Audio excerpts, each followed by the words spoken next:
à tous et bienvenue dans ce nouveau webinaire de Vet5 Clinics, la plateforme en ligne d'Advance dédiée aux vétérinaires et auxiliaires vétérinaires. Je suis Quentin Garrigue, responsable de la communication technique chez Affinity. Et aujourd'hui, j'ai le plaisir d'accueillir avec nous le docteur vétérinaire Maude Clavel. Bonjour. Bonjour Maude, merci beaucoup d'être là. Merci à toi.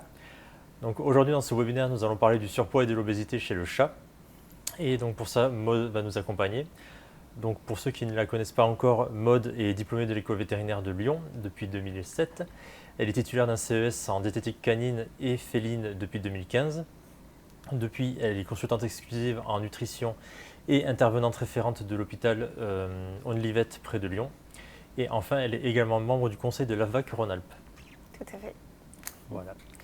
Donc c'est avec plaisir que nous l'accueillons pour faire ce webinaire. Et je commence directement avec ma première question qui est: quand on parle de surpoids et d'obésité chez le chat, quels sont les principaux risques qui peuvent entraîner du surpoids? Alors on identifiera très facilement, tout comme chez le chien, 4 facteurs de risque principaux. On va avoir un facteur racial qui, contrairement au chien, est peut-être un petit peu moins précis. Alors certaines races, du type British Shorthair par exemple, on sait qu'ils vont être prédisposés au surpoids. On a quand même globalement beaucoup plus de chats type européen, chaque maison. Alors vous connaissez bien Garfield, en général ces chats mâles rouquins sont très souvent en surpoids ou obèses. Ce sont plutôt les autres facteurs, à savoir une suralimentation avec une alimentation inadaptée, tant sur les apports énergétiques. On a de plus en plus aujourd'hui dans les mœurs de nos propriétaires, eh bien, cette volonté, tout comme chez le chien, de donner des friandises. Donc, ce qui, auparavant, on avait des chats qui mangeaient des croquettes et ou de la pâtée. Maintenant, on a des chats qui mangent des croquettes et ou de la pâtée et quand même pas mal de friandises qui, là, sont des apports supplémentaires en énergie et qui peuvent faire le lit, en parallèle des autres facteurs, du surpoids et de l'obésité. Chez le chat, qui est de manière beaucoup plus systématique, encore que chez le chien, stérilisé, la stérilisation est vraiment un facteur clé de développement du surpoids et de l'obésité chez le chat. Et en ce sens, on a une prévention très importante à faire auprès des propriétaires, donc beaucoup de communication et de pédagogie pour expliquer un petit peu les enjeux qui se jouent autour de la stérilisation en matière de nutrition. Comme cette stérilisation arrive en général relativement vite dans la vie de l'animal, autour de 6 mois, eh bien, ça va être très important de sensibiliser les propriétaires dès le plus jeune âge, au moment des rappels vaccins par exemple. Et puis, je dirais que la compo gagnante et les 2 facteurs qui prédisposent effectivement à l'obésité chez le chat, c'est donc effectivement cette stérilisation et malheureusement la sédentarité. On a aujourd'hui beaucoup de chats qui vivent en appartement, qui sont donc extrêmement sédentaires. Et ces prédateurs qui étaient censés chasser plusieurs fois par jour pour manger jusqu'à 8 souris pour couvrir le besoin nutritionnel, eh bien, ils se retrouvent à faire du canapé, du lit, du canapé, du lit, avec finalement un petit peu, comme pour tous, quand on n'a rien à faire, on a des fois plus tendance à les manger. Et donc effectivement, ce sont quand même les 2 facteurs principaux de la mise en place, le développement du surpoids et de l'obésité chez le chat. Découle également, alors on faisait le parallèle avec le chien, aujourd'hui on a aussi une méconnaissance de ce fonctionnement du chat qui n'est pas un petit chien. Donc on essaie de caler, on a vu, ils se mettent à donner des friandises un peu comme chez le chien. Le chat fonctionne de manière très différente, tant dans son comportement alimentaire. Le chat, c'est donc bien ce prédateur qui a besoin de manger plusieurs fois par jour. Donc il a besoin d'une alimentation en libre service, ce qui ne veut pas dire à volonté. Donc c'est important de maîtriser la quantité d'aliments, mais de pouvoir avoir un mode de distribution tout au long de la journée. Journée si l'animal a une activité diurne, nuit si votre chat a une activité nocturne. Donc ça, c'est vraiment important de pouvoir distribuer cette alimentation adéquate au mode de fonctionnement du chat. Et puis très souvent également, toute sollicitation, ça c'est devenu un peu culturel, toute sollicitation de l'animal envers son propriétaire, finalement on a tendance à répondre positivement à cette demande par de l'alimentation. Or, finalement, quand on rentre du travail le soir, quand le chat vient se frotter entre les jambes, il n'a pas forcément faim. hein, c'est le premier élément qui bouge de sa journée dans l'appartement. Et donc, il vient de rentrer en interaction avec le propriétaire. Donc, très facilement, si on répond en donnant à manger, le chat mange. Puis après, on se dit, en fait, chaque fois qu'il se frotte, c'est qu'il a faim. Alors, peut-être que maintenant, il a compris que si on lui donnait à manger, il allait effectivement rentrer en interaction avec son propriétaire. Ça pourrait être facilement résolu par une phase de jeu, par exemple. Voilà, la sollicitation, elle n'est pas toujours qu'alimentaire. Et on a un peu tendance, sans doute par mesure de facilité, parce que c'est vrai que ça fonctionne bien, de répondre aux sollicitations par l'alimentation. Donc ça, c'est vraiment très important de le noter. Ce manque d'activité, cette sédentarité, elle est liée donc, au lieu de vie. Alors, on fait toujours le parallèle chat sédentaire égale chat d'appartement, pas toujours, hein, on a de plus en plus, là encore, par la volonté des propriétaires des chats qui vivent en maison et qui n'ont pas accès à l'extérieur parce que, effectivement, la vie d'extérieur pour un chat, c'est une vie quand même plus traumatique. Des bagarres entre les chats, des accidents de la voie publique éventuellement, des contaminations par des parasites, etc., etc. Donc on a beaucoup de propriétaires aujourd'hui qui, même vivant en maison, ne souhaitent pas que leur chat sorte. On va avoir également un effet qu'on retrouve principalement chez le chat, là cette fois-ci d'extérieur, donc très, très bien décrit par le propriétaire, hein. Le chat sort l'été, donc le chat est mince, il sort, il chasse, il fait sa vie. Donc comme il fait sa vie un petit peu à l'extérieur, pour le coup, on pourrait imaginer qu'il mange peut-être un peu moins de croquettes. Ce serait à mesurer. Et puis, ça souvent, les clients, c'est assez drôle parce qu'ils disent en consultation, tiens docteur, l'hiver arrive. Parce que les chats viennent de rentrer en hibernation. Donc les chats qui faisaient leur vie dehors l'été, hop, rentrent sur le canapé. Et là, ça signe que c'est le début de l'hiver et qu'ils ne vont plus ressortir. À ce titre-là, ils deviennent à leur tour des chats d'appartement.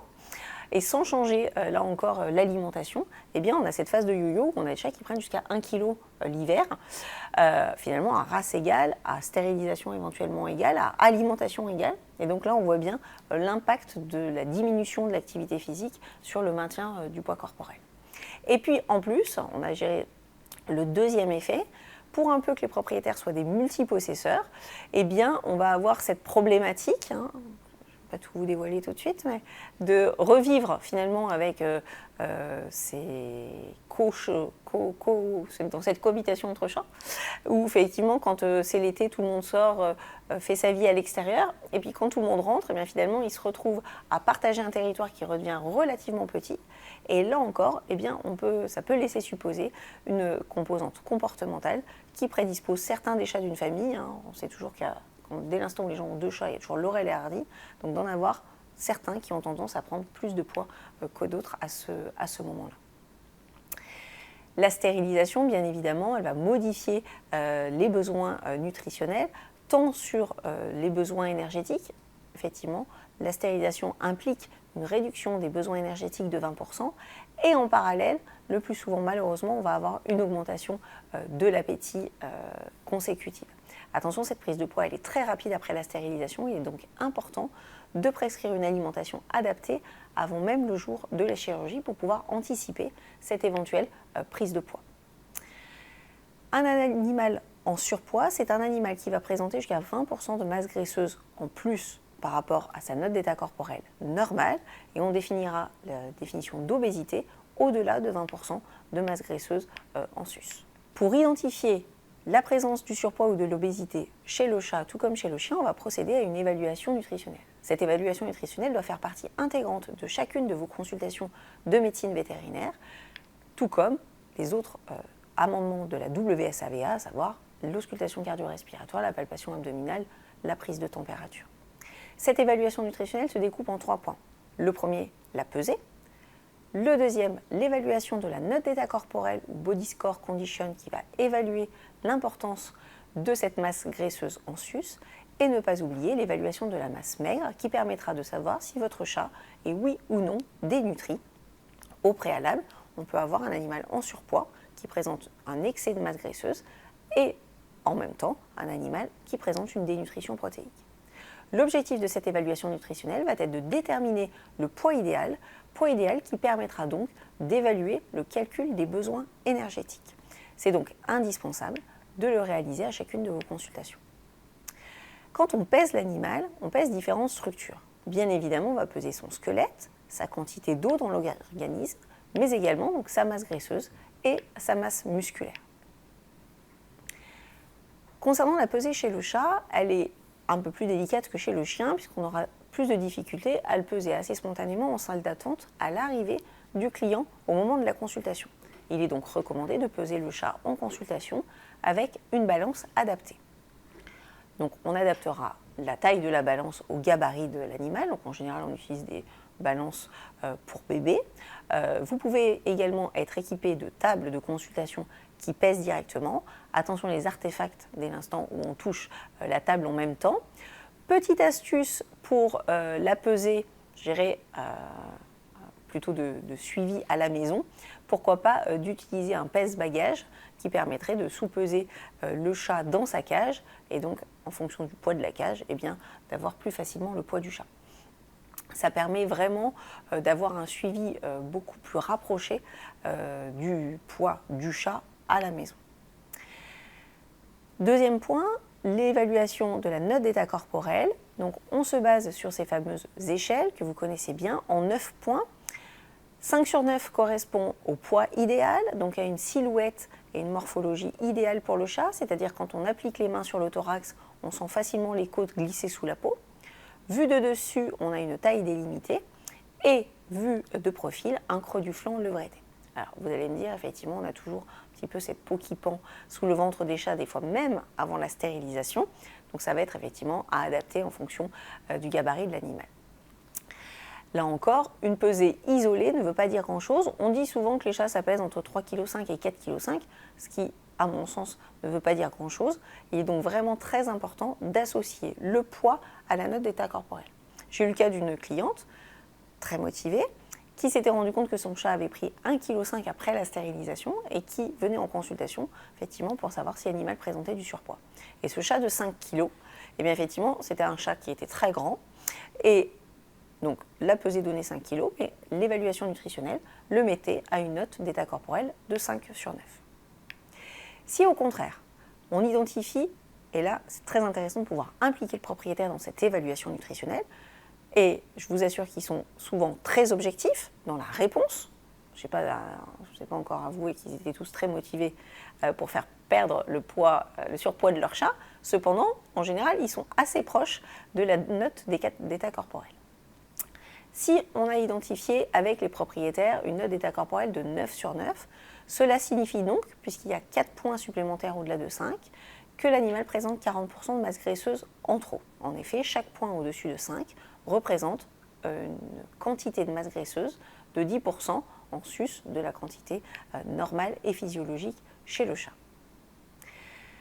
Troisième point de l'évaluation nutritionnelle, très important, c'est l'évaluation de la masse maigre. Elle se réalise en observant les fosses temporales, l'épine scapulaire, la charnière thoracolombaire et la zone fémorale. Ça permet, si ces 4 points présentent un déficit musculaire, de faire le diagnostic d'une dénutrition protéique chez le chat. Parfois, quand l'animal est excessivement en surpoids et avec une note de 9 sur 9, il est donc obèse, il n'est pas toujours facile, sous la couche de gras, de se rendre compte de l'importance du muscle squelettique. En ce sens, la palpation et l'observation des fosses temporales sera le meilleur moyen de mettre en évidence une dénutrition protéique. Au final, du coup, dans cette prise en charge du surpoids, les propriétaires vont jouer un rôle relativement important, puisque c'est eux qui vont donner la nourriture à l'animal. Donc, comment les sensibiliser pour être sûr que cette prise en charge soit bien réalisée ? Alors ça va être très important, on ne peut pas partir dans une prise en charge d'une maladie chronique qu'est l'obésité sans l'adhésion complète du propriétaire et une réelle envie d'œuvrer, puisque effectivement le succès de cette perte de poids repose intégralement sur le propriétaire. Nous, en tant que soignants, on va pouvoir donner effectivement des conseils autour de l'alimentation, de la dépense énergétique et d'éventuels troubles du comportement, mais c'est vraiment sur le propriétaire que repose l'observance de l'ensemble de ces prises en charge. Donc ça va être très important à la fois de le sensibiliser avant même qu'apparaisse le surpoids, on l'a dit, dès la stérilisation, et de le sensibiliser une fois que le surpoids est en place et présent, à la fois sur les conséquences que l'on va avoir de cette obésité, qui est excessivement délétère chez le chien comme chez le chat, et de l'emmener finalement dans cette belle histoire qui est la perte de poids. Donc, dès l'instant où on a ce propriétaire et notre patient dont on va identifier ces différents facteurs potentiels de développement du surpoids, et bien d'aller insister en essayant de toucher la sensibilité du propriétaire. Qu'est-ce qui finalement, chez ce propriétaire, quel facteur, sur quel point je vais pouvoir insister pour qu'il prenne conscience et qu'il se motive à la prévention et ou à la prise en charge du surpoids et de l'obésité. Est-ce que c'est une histoire de qualité de vie pour l'animal? Est-ce que c'est une histoire de longévité de vie pour l'animal? Est-ce que c'est la prévention des comorbidités, à savoir le diabète sucré chez le chat par exemple, le développement de l'arthrose, on sait maintenant que les chats, quand ils prennent de l'âge, sont tout autant arthrosiques finalement pour des raisons différentes que le chien et souffrent de leur arthrose, d'autant plus quand ils ont présenté un surpoids ou une obésité. Donc vraiment d'aller identifier qu'est-ce qui va impacter le propriétaire pour qu'il soit suffisamment motivé à prendre en charge le surpoids chez son animal de compagnie. Alors je vous l'ai évoqué tout à l'heure, on en a des propriétaires qui poussent la porte de la consultation. Moi ça m'arrive fréquemment dans le cadre du référé, mais en disant voilà, je vois que mon animal est en surpoids.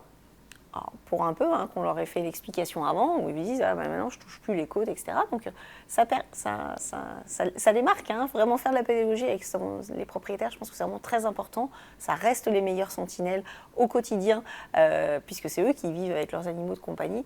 Donc vraiment leur donner les clés pour qu'ils identifient la problématique à la maison et qu'ils soient en mesure de venir effectivement consulter pour régler ce problème. Donc le propriétaire qui a observé que son animal a pris du poids, qu'il le sent éventuellement plus gêné pour sauter, etc., lui, c'est un client motivé, conscient de cette problématique, et donc ça va être facile parce qu'il est venu prendre des conseils, il est venu écouter, donc ça c'est excessivement facile. Ils ne sont pas nombreux, je vous le concède. Ce que l'on va le plus souvent rencontrer, je trouve, c'est des propriétaires qui vont être conscients. Quand on va faire l'évaluation nutritionnelle avec eux en consultation, ils vont vous dire OK. Assez souvent, d'ailleurs, la note d'état corporel, elle est proche de la vérité. Mais ils ne sont pas forcément toujours motivés. Et c'est vrai que chez le chat, la perte de poids est excessivement complexe.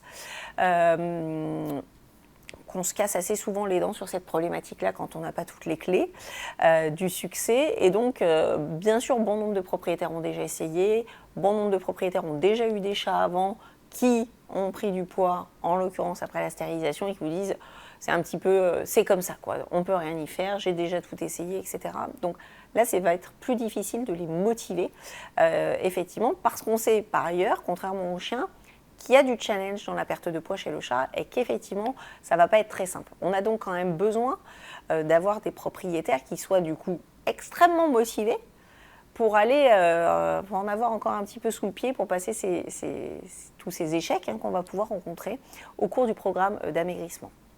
Mais notre métier en tant que soignant, ça va être vraiment d'aller insister sur la notion santé. L'obésité chez les chiens et chez les chats aujourd'hui, ce n'est pas une question culturelle, de mode, d'esthétique et de physique. Là, on parle bien d'une pathologie qui va entraîner des comorbidités très importantes. Fort heureusement, pas si fréquente que ça, mais le diabète sucré chez le chat, quand même une comorbidité qui a un facteur pronostic relativement négatif. Donc l'idée, c'est effectivement de ne pas aller jusque-là, mais aussi que l'obésité aggrave les problématiques des maladies du bas appareil urinaire chez le chat, dont on sait que là encore, on n'a pas toujours une solution 100% efficace d'un point de vue médical et nutritionnel. On aura effectivement une aggravation des troubles locomoteurs sur des animaux arthrosiques. On sait aussi que l'obésité en tant que phénomène inflammatoire va prédisposer au développement de tumeurs, par exemple. L'augmentation du risque anesthésique, vous connaissez bien, quand on endort un chat en surpoids ou obèse, eh bien, il consomme beaucoup d'anesthésiques et il reste endormi beaucoup plus longtemps qu'un chat qui serait à son poids idéal. Donc l'ensemble de ces arguments sont des arguments un petit peu forts pour sensibiliser, là encore, le propriétaire pas motivé à faire perdre du poids à son chat. Alors oui, effectivement, les arguments, il y a plus de surface à caresser, je peux lui faire plus de bisous. Quand on est en surpoids, c'est qu'on est en bonne santé. Effectivement, faire prendre conscience que c'est une maladie mortelle, qui a la chance d'être réversible dès l'instant où on met en place un programme d'amaigrissement. Les études ont été faites chez le chien, mais on peut là encore suspecter que l'espérance de vie soit diminuée par la présence de l'obésité chez le chat, tout comme le chien.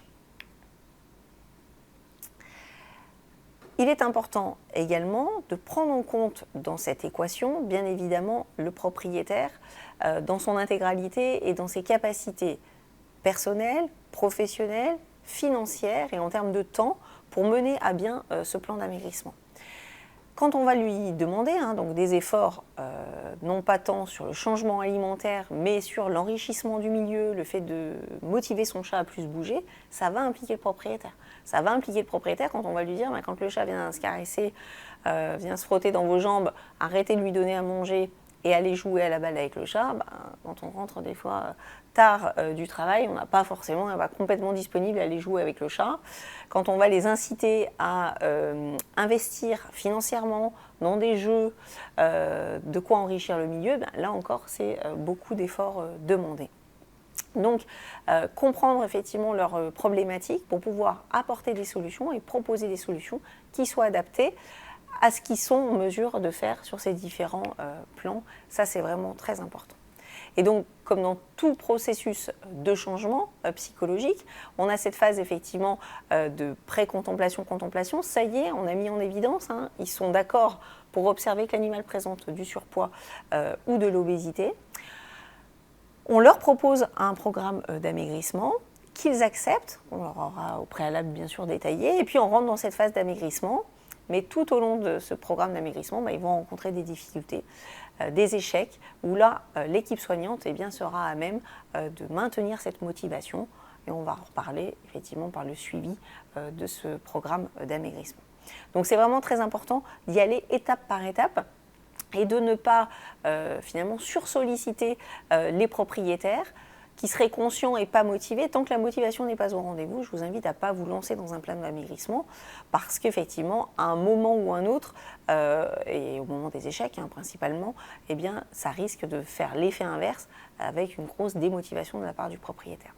Donc il vaut mieux proposer ce plan d'amaigrissement finalement à un petit nombre de propriétaires surmotivés que vouloir le proposer à tous les propriétaires d'animaux en surpoids obèses, qui en auraient certes besoin, mais au risque effectivement que ça fasse un petit peu l'effet contraire. Du coup, dans la prise en charge du surpoids, il y a plusieurs éléments à prendre en compte. Le principal évidemment, c'est l'alimentation. Qu'est-ce que tu recommandes à ce niveau-là ? Alors, dans la prise en charge du surpoids chez le chat, contrairement au chien, on a vraiment 3 piliers qui sont très importants. Bien sûr, on a l'alimentation, on a la dépense énergétique, ça c'est commun avec le chien. Et le troisième élément, ça reste le comportement. Et il va falloir effectivement prendre en charge ces 3 aspects-là, ces 3 piliers-là, pour obtenir le succès dans la perte de poids. Il est très important, quand on va vouloir prescrire notre alimentation de régime, de bien connaître déjà au préalable les habitudes alimentaires de notre patient. Et je vous invite à réaliser, là encore, à chacune de vos consultations, une enquête alimentaire pour essayer d'en savoir un petit peu plus sur les habitudes du chat. Qu'est-ce qu'il mange en termes de forme d'aliments? Est-ce que ce sont des croquettes? Est-ce que c'est de la pâtée ou est-ce que c'est un peu des deux? La quantité, elle est très importante et on se rend compte que finalement les propriétaires ne savent pas vous répondre en direct en consultation. Donc ça peut être intéressant de les motiver à aller mesurer sur plusieurs jours, parce que ce n'est pas toujours très stable, quand ils sont en libre service, savoir exactement la quantité ingérée, ou bien est-ce qu'ils donnaient déjà des repas de manière très mesurée. Donc bien connaître, là encore, le comportement alimentaire chez le chat va nous permettre d'adapter notre prescription nutritionnelle pour cette phase de perte de poids. On a besoin de savoir justement s'il mange des friandises, si toutefois il prenait un traitement médical avec quel type d'aliments on lui fait avaler ces comprimés.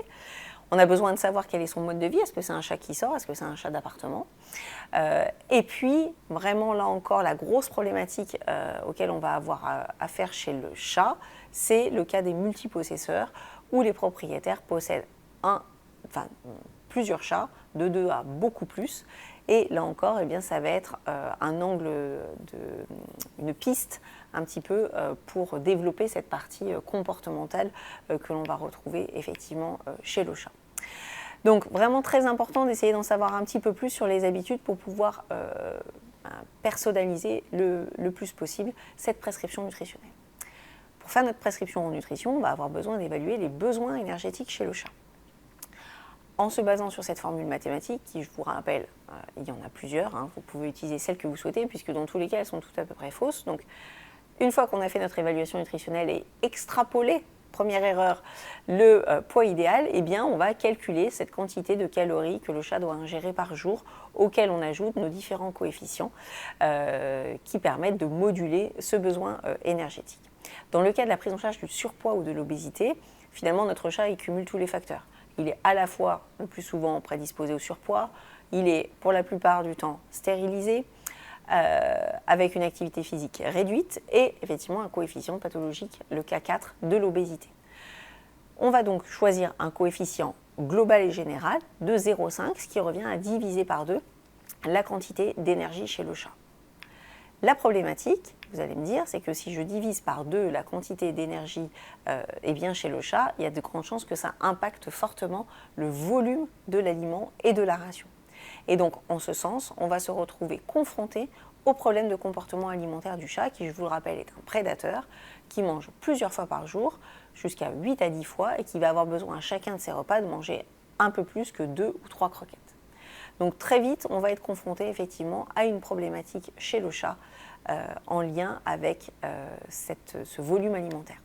Une fois que l'on a notre besoin énergétique assujetti du coefficient 0,5, on va aller chercher un aliment qui va permettre la perte de poids chez le chat.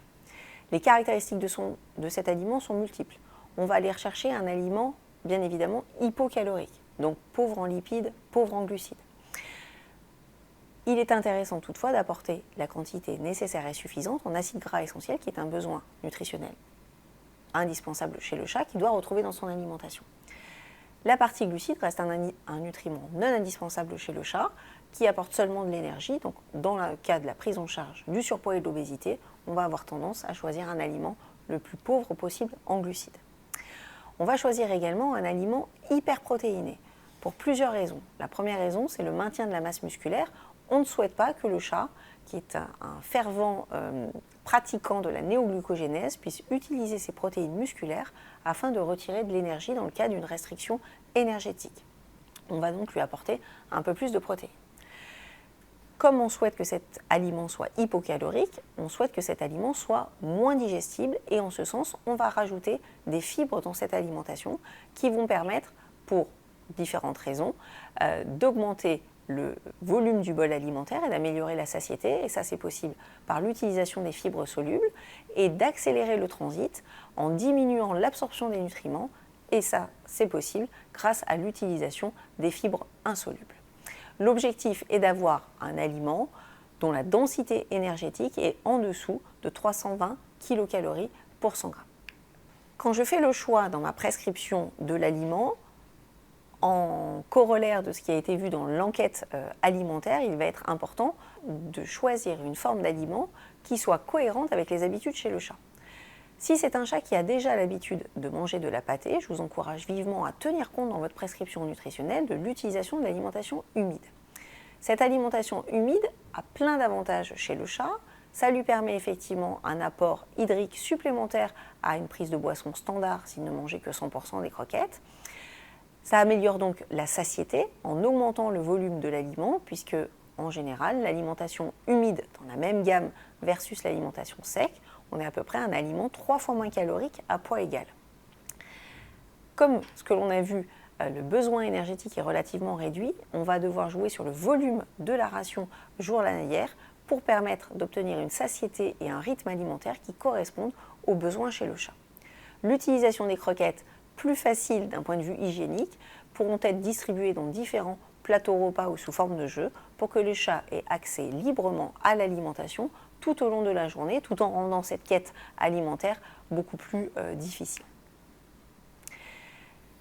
En fonction du choix de la forme de l'aliment et du besoin énergétique, eh bien, en fonction de la densité énergétique de ces aliments, on obtiendra assez facilement différentes propositions de rations, 100% alimentation sec, pourquoi pas 100% d'alimentation humide, ou un mix des deux entre du sec et de l'humide.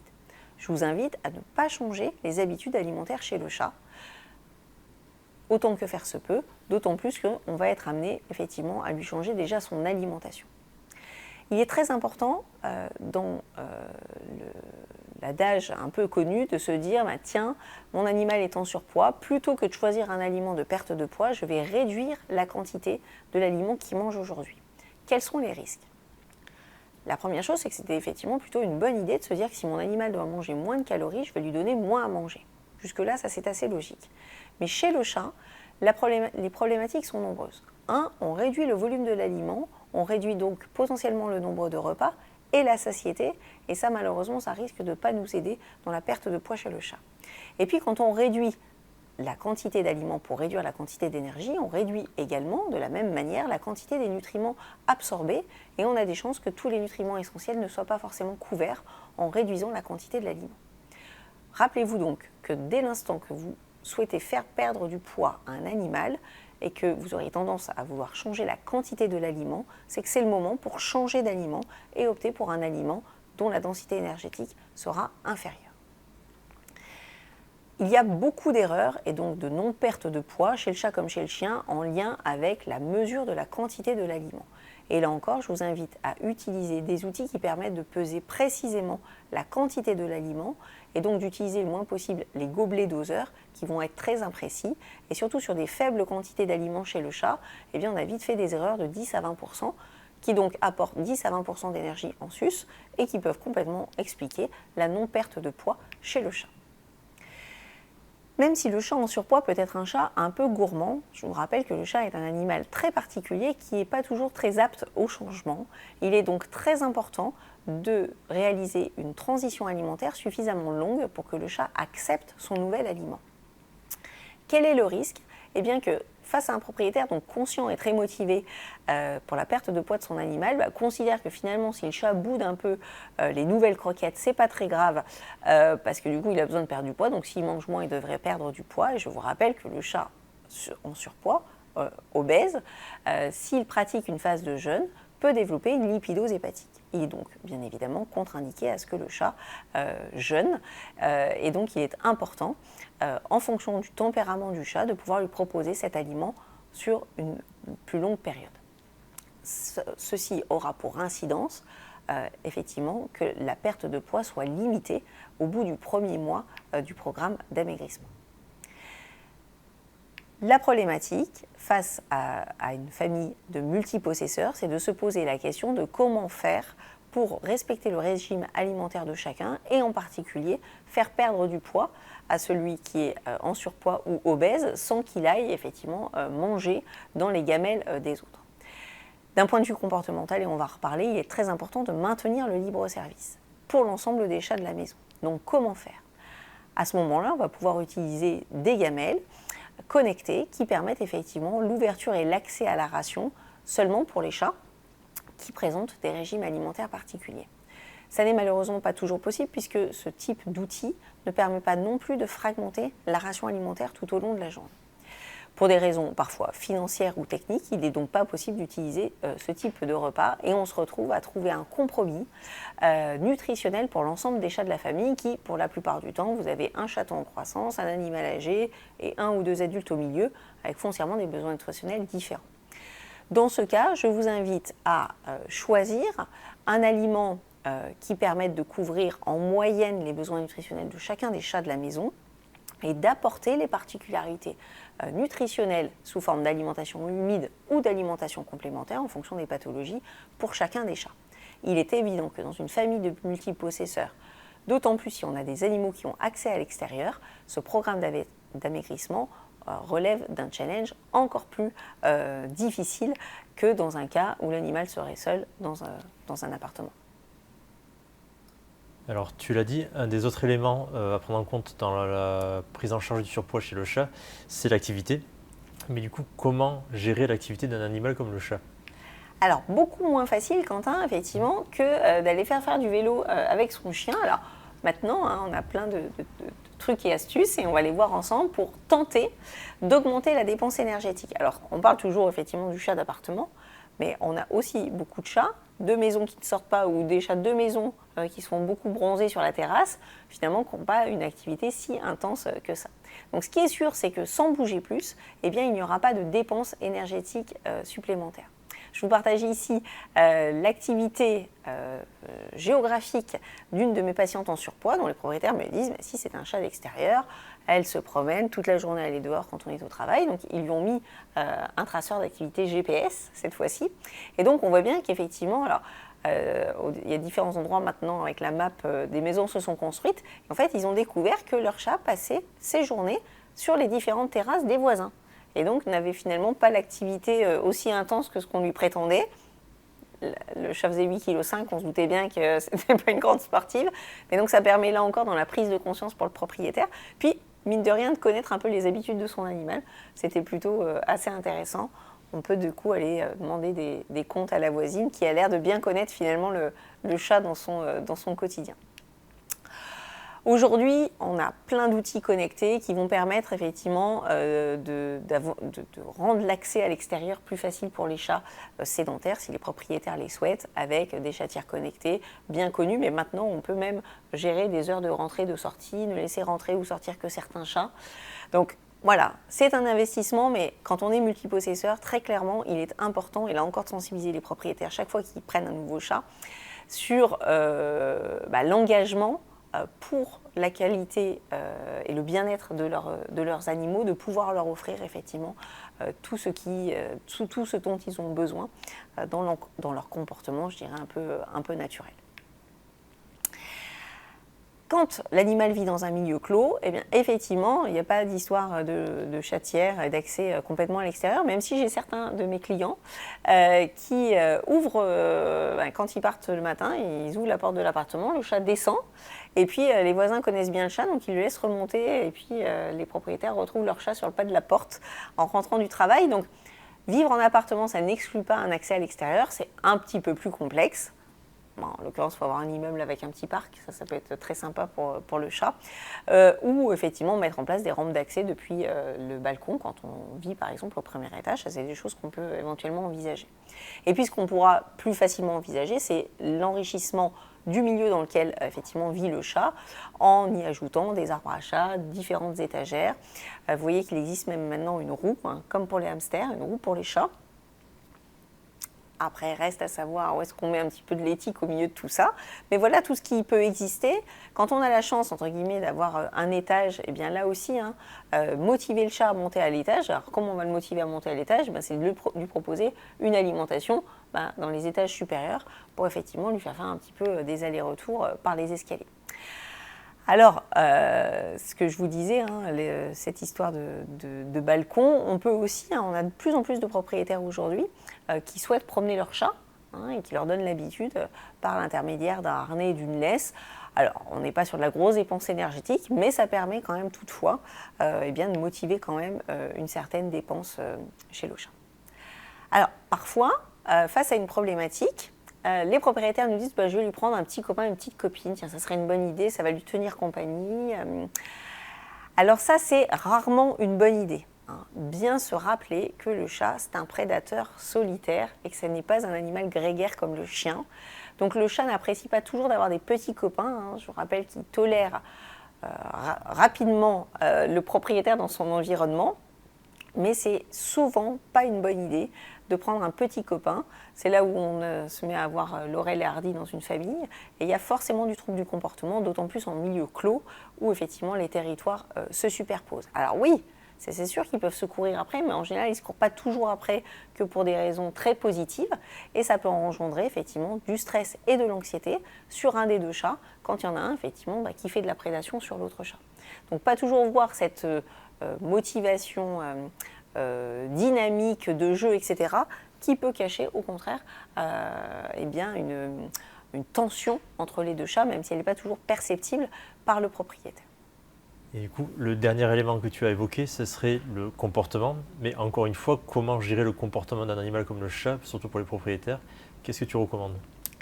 Alors, par expérience, bien qu'on ait mis en place une prise en charge nutritionnelle et une augmentation de la dépense énergétique, malheureusement, ça n'est pas suffisant pour prendre en charge l'obésité chez le chat. C'est peut-être l'élément le plus difficile, même quand le propriétaire est conscient et motivé, c'est de lui faire prendre conscience que son chat présente en plus un trouble du comportement dont finalement l'obésité ne découle que de ce trouble-là. Le chat obèse, qui présente un trouble du comportement, est le plus souvent un chat anxieux et qui va manifester finalement assez peu son anxiété, soit par proximité un peu excessive près du propriétaire, mais qui n'est pas censé déplaire le propriétaire, donc il ne voit pas ça comme une problématique, soit un côté un peu boulimique, mais il faut que ça puisse être effectivement identifiable dans le cas des multipossesseurs. Et puis, quand on a la chance, entre guillemets, que le chat présente d'autres manifestations de son trouble du comportement, par le léchage excessif, lors d'une alopécie extensive, par de la malpropreté urinaire ou fécale, qui effectivement est parfois un peu plus dérangeante pour le propriétaire et motif de la consultation, par des cystites idiopathiques félines. Et là encore, tous ces points nous mettent sur la piste du comportement et de la prise en charge de ce comportement chez le chat. Alors, déjà, pour ne pas arriver dans cette situation un peu de stress et d'anxiété, même si finalement le comportement et le tempérament intrinsèque du chat y jouent pour beaucoup, un chat qui va avoir un tempérament anxieux, finalement, il y a toujours une cause d'anxiété potentielle, qu'on vive en appartement, en maison, qu'il y a un autre chat, pas d'autre chat, des enfants, un nouveau chien. Donc il faut faire, je dirais, un petit peu avec l'individu que l'on a face à soi. Ce qui est sûr, c'est que dans tous les cas, il faut pouvoir toujours respecter le comportement alimentaire de chat.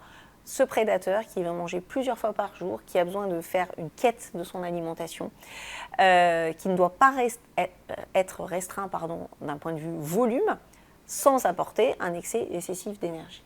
Donc là encore, dès les premiers temps, sur des chatons joueurs qu'on va voir aux consultations vaccinales, motiver le mode de distribution de l'aliment dans des objets, des jeux de distribution de l'aliment, favoriser effectivement ce mode alimentaire-là en multipliant les points de nourriture. On se souvient, dans la nature, ils chassent des souris. Donc dans votre appartement, et puis il faut qu'ils puissent un petit peu aller chasser la croquette et rendre finalement cette prise alimentaire ou ce gain de l'aliment un peu plus difficile, parce que c'est comme ça qu'il fonctionne et c'est comme ça effectivement qu'il a besoin de fonctionner, et ça c'est très important. Pour distribuer l'aliment, on pourrait aussi utiliser des gamelles minutées qui permettent de fractionner, mais là encore, attention, par expérience, ça peut créer une anxiété.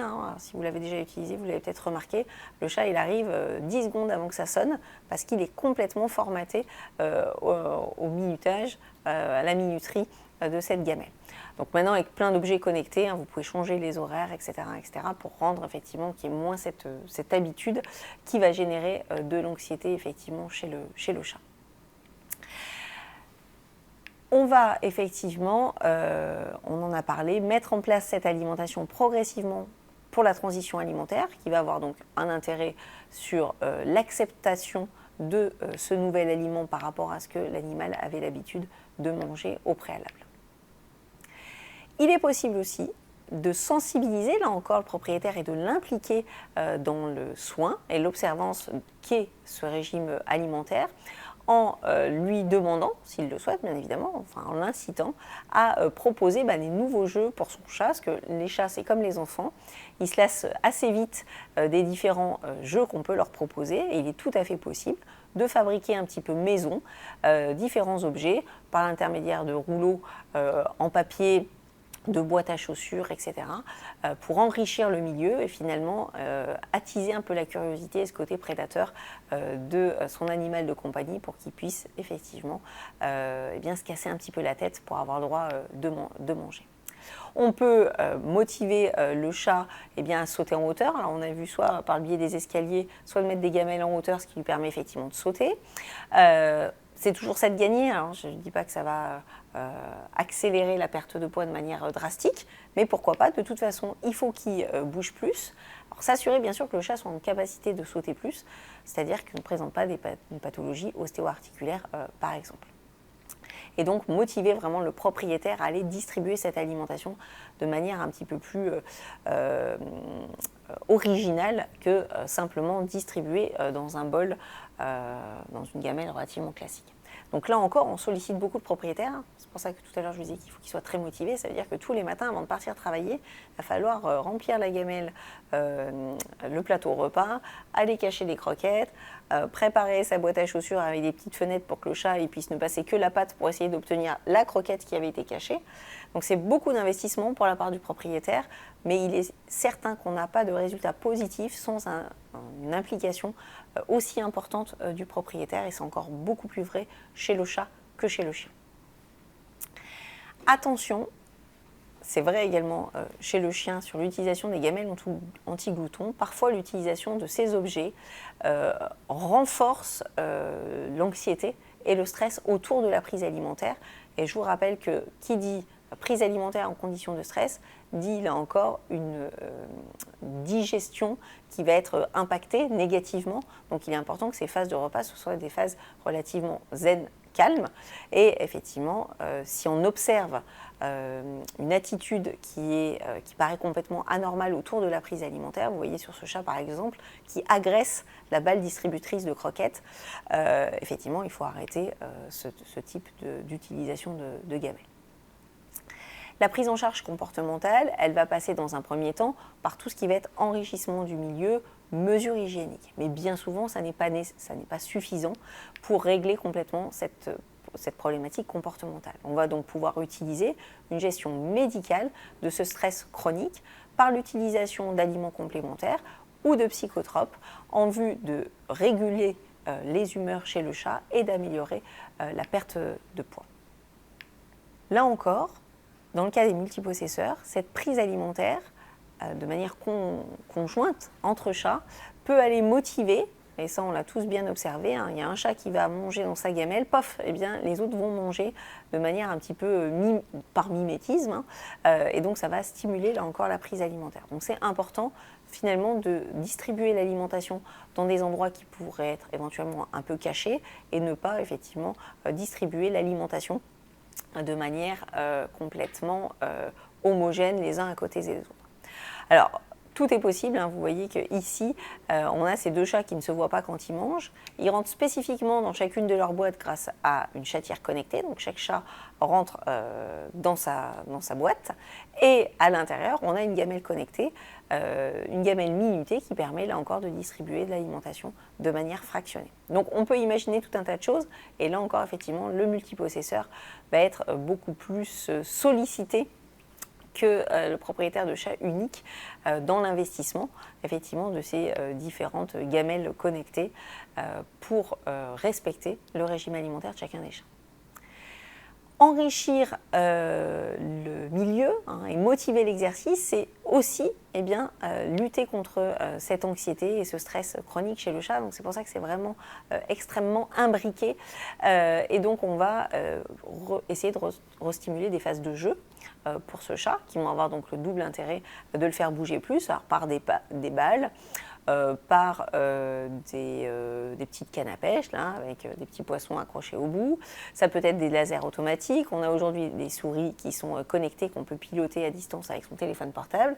Tout est bon pour faire bouger plus le chat, le remettre dans son comportement de prédateur. Alors je vous rappelle, et c'est très important, que quand l'animal chasse, en général, il finit par tuer sa proie et la manger, donc il y a une récompense. Quand il joue, il est important aussi qu'il y ait une récompense alimentaire à un moment, qui peut être une croquette, un petit morceau de viande, etc., pour stimuler le chat à jouer, sinon effectivement, ça crée de la frustration. Donc attention, quand on met en place ces différentes étapes et outils, de ne pas aller un peu trop vite ou trop loin, qui générerait, là encore, en sus, une source de stress ou d'anxiété.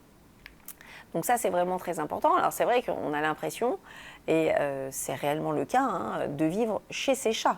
Quand on est propriétaire de chat, il faut accepter que son environnement, une partie de l'environnement, soit dédiée au bien-être de l'animal.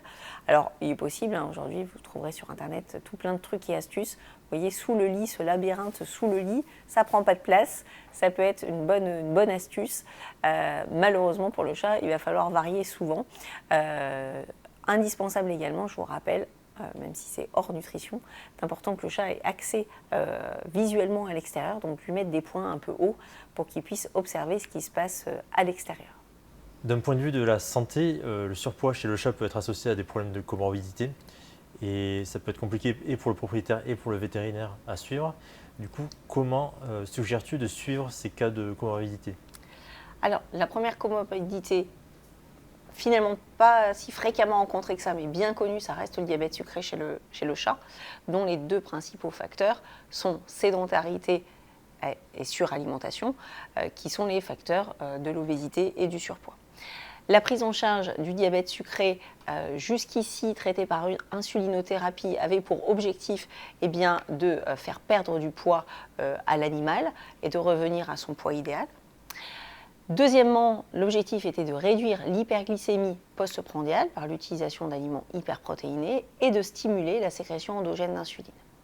Cette prise en charge va être sans doute à l'avenir un petit peu différente avec les changements de prise en charge médicale du diabète sucré chez le chat, mais tant que le chat reçoit de l'insulinothérapie, on aura cet objectif nutritionnel-là.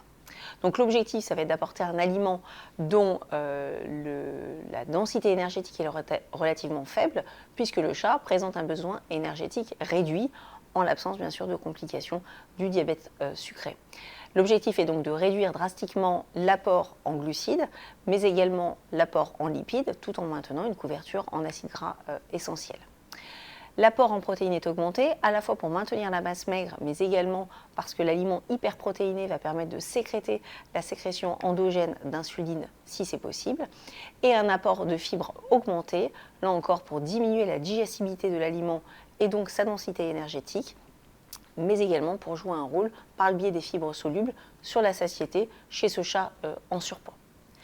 Deuxième comorbidité que l'on peut rencontrer, cette fois-ci chez le chat un peu plus âgé, c'est l'arthrose, puisqu'on sait, les études scientifiques ont montré que 30% des chats de plus de 10 ans pouvaient présenter des lésions radiographiquement visibles d'arthrose suivant certaines articulations.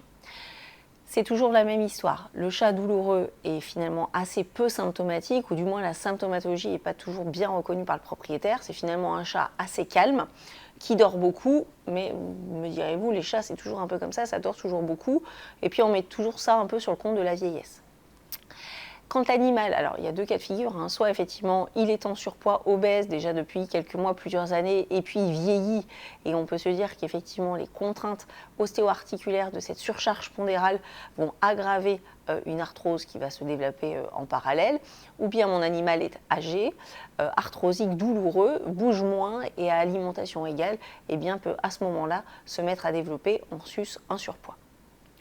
Il est donc très important de pouvoir identifier ces signes peu perceptibles, certes, de douleur chez le chat, pour effectivement identifier et faire le diagnostic de l'arthrose chez le chat.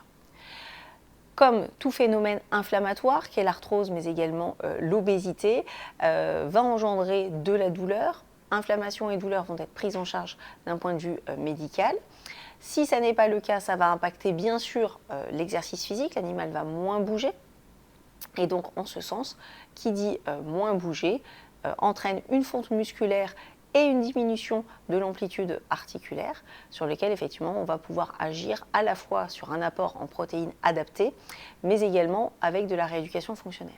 Alors attention de la problématique des aliments hyperprotéinés chez un chat vieillissant, il faudra s'assurer au préalable que la fonction rénale soit suffisamment efficace pour ne pas aggraver une éventuelle maladie rénale chronique débutante. Et bien évidemment, il faudra envisager cette perte de poids, puisque tant qu'on a toujours des contraintes mécaniques supplémentaires, on n'arrivera pas à contrôler l'inflammation et la douleur seulement par l'aspect médical. Troisième comorbidité que l'on va rencontrer cette fois-ci plus fréquemment chez l'animal adulte, c'est la présence concomitante de troubles urinaires chez le chat. Différents types de troubles urinaires, on va avoir soit de la malpropreté urinaire, qui est donc clairement un phénomène comportemental, mais éventuellement aussi de la cystite idiopathique féline, jusqu'à éventuellement des lithiases urinaires. L'ensemble de ces maladies du bas appareil urinaire chez le chat vont être aggravées par l'obésité. Donc il faudra bien faire la distinction entre la composante obésité et également la composante comportementale. Effectivement, quand on a obésité et un autre symptôme associé, la première des prises en charge reste l'angle d'attaque comportemental. Il sera donc indispensable de passer par une prise en charge médicale de cette affection comportementale pour obtenir un résultat qui soit le plus efficace possible. On aurait tendance à utiliser pour ces animaux-là, en première intention, des aliments à visée urinaire. J'apporte votre vigilance sur cet aspect-là, c'est que, il est important d'avoir bien identifié la pathologie urinaire, et 2, ces aliments ne sont pas formulés pour entraîner une perte de poids, et il peut même arriver que l'animal prenne du poids sous un aliment à visée urinaire. Il est donc important de privilégier la perte de poids et de s'occuper autant que faire se peut du symptôme urinaire qui peut trouver une cause différente, soit par le biais d'aliments complémentaires ou éventuellement une thérapeutique médicale. Il est intéressant de donner également des conseils hygiéniques quand on a identifié une cystite idiopathique féline associée à une obésité. Et bien là encore, aller rechercher d'un point de vue comportemental, est-ce que c'est un point de vue d'environnement, est-ce que ce sont des multipossesseurs, pour essayer un petit peu de trouver la clé pour régler cette problématique concomitante. Et donc là encore, effectivement, le cas de figure des multipossesseurs explique ces pathologies qui associent obésité, maladie urinaire et comportement. Du coup, pour permettre le suivi optimal de l'animal et être sûr que la perte de poids se fait convenablement, quel suivi ou protocole d'investissement recommandes-tu vis-à-vis des vétérinaires ? Ce qui est très important dans cette prise en charge de cette maladie chronique